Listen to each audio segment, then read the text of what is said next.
బుల్టన్లో మరో breaking news చూస్తున్నాం. తెలంగాణ 3వ శాసనసభ స్పీకర్ ఎన్నికకు నోటిఫికేషన్ విడుదలైంది. ఈ నెల 13న ఉదయం 10:30 నుండి సాయంత్రం 5 గంటలకు నామినేషన్ వేసేందుకు అవకాశం కల్పించారు. అయితే ఇప్పటికే స్పీకర్ గా గడ్డం ప్రసాద్ కుమార్ ను కాంగ్రెస్ ప్రభుత్వం ఎన్నుకుంది. ఏకగ్రీవంగా ప్రసాద్ కుమార్ ఎన్నిక కానున్నారు. ఇక ఎన్నిక ఈ నెల 14న అధికారికంగా ప్రకటించనున్నారు.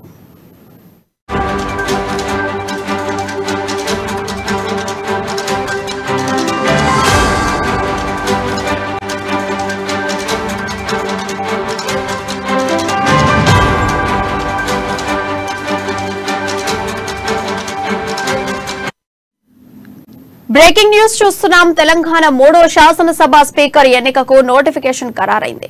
ఈ నెల 13న ఉదయం 10:30 నుండి సాయంత్రం 5 గంటల వరకు నామినేషన్ వేసేందుకు అవకాశాన్ని కల్పించారు. అయితే ఇప్పటికే స్పీకర్ గా గడ్డం ప్రసాద్ కుమార్ ను కాంగ్రెస్ ప్రభుత్వం ఎన్నుకోవడం జరిగింది.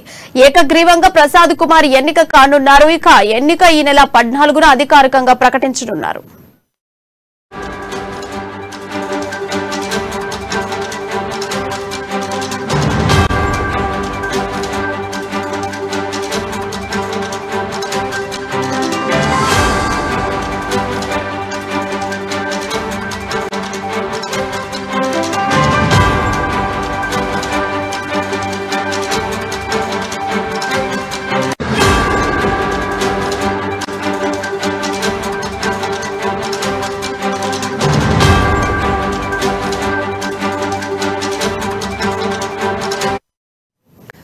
తెలంగాణ 3వ శాసనసభ స్పీకర్ ఎన్నికకు నోటిఫికేషన్ విడుదలైంది. ఈ నెల 13న ఉదయం 10:30 నుండి సాయంత్రం 5 గంటల వరకు నామినేషన్ వేసేందుకు అవకాశాన్ని కల్పించారు. అయితే ఇప్పటికే స్పీకర్ గా గడ్డం ప్రసాద్ కుమార్ ను కాంగ్రెస్ ప్రభుత్వం ఎన్నుకుంది.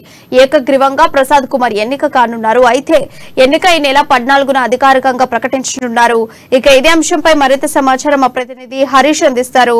హరీష్, చెప్పండి, అప్డేట్స్ ఏంటి? Thank you Priya. తెలంగాణ శాసనసభ స్పీకర్ కి సంబంధించి నోటిఫికేషన్ విడుదలైంది. ఈ నెల 14కు సంబంధించిన కూడా స్పీకర్ ఎన్నిక ఉంటుంది. అయితే ఉదయం 10:30 గంటలకు సంబంధించి స్పీకర్ ఎవరు అనేది కూడా స్పష్టమవుతున్న నేపథ్యం కావచ్చు. ఇప్పటికే అక్కడ ఏఐసిసి కావచ్చు, ఇక్కడ పిసిసికి సంబంధించి కూడా గడ్డం ప్రసాద్ కుమార్ సంబంధించి కూడా స్పీకర్ గా ఖరారు చేస్తున్న నిర్ణయం తీసుకున్నట్టుగా చెప్పొచ్చు. ప్రధానంగా గడ్డం ప్రసాద్ కుమార్ సంబంధించి కూడా ఆయన ఏదైతే మాజీ మంత్రిగా కొనసాగుతున్న నేపథ్యం కావచ్చు, ఆయన స్పీకర్ గా అపాయింట్ చేస్తూ అధిష్టానం కూడా నిర్ణయం తీసుకుని దానికి సంబంధించి కూడా ఇప్పటికే అధిష్టానానికి సంబంధించి కూడా జీవో కూడా విడుదలైన నేపథ్యం కావచ్చు.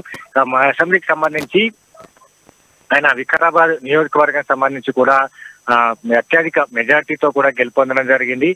గడ్డం కుమార్ సంబంధించి కూడా ఆయన గతంలో కాంగ్రెస్ పార్టీ కూడా పనిచేసిన నేపథ్యం కావచ్చు. ఈ నెల 14లకు సంబంధించి కూడా స్పీకర్ ఎన్నికకు సంబంధించి కూడా ఉంటుంది. అయితే ఈ రోజు నోటిఫికేషన్ విడుదలైన నేపథ్యంలో కాంగ్రెస్ పార్టీ నుంచి కూడా ఎవరు అప్లై చేసుకోకుండా దానికి ఉండకుండా కూడా ఇప్పటికే అధిష్టానం కావచ్చు, పిసిసి నిర్ణయం మేరకు గడ్డం ప్రసాద్ కుమార్ సంబంధించి కూడా ఈ నెల 14న ఏకగ్రీవంగా ఎన్నుకునే అవకాశం ఉన్న నేపథ్యం కావచ్చు. ఇక ఏదైతే 14 నుంచి కూడా అసెంబ్లీ సమావేశాలు ప్రారంభమవుతున్న నేపథ్యంలో ఈ రోజు నోటిఫికేషన్ అంటే ఈ నెల 14కు సంబంధించి కూడా ఏకగ్రీవంగా గడ్డం ప్రసాద్ సంబంధించి స్పీకర్ గా ఎన్నుకుంటారు. తర్వాత అసెంబ్లీ సెషన్ సంబంధించి కూడా 3 నుంచి 4 రోజులు కొనసాగే అవకాశం అయితే ఉంది.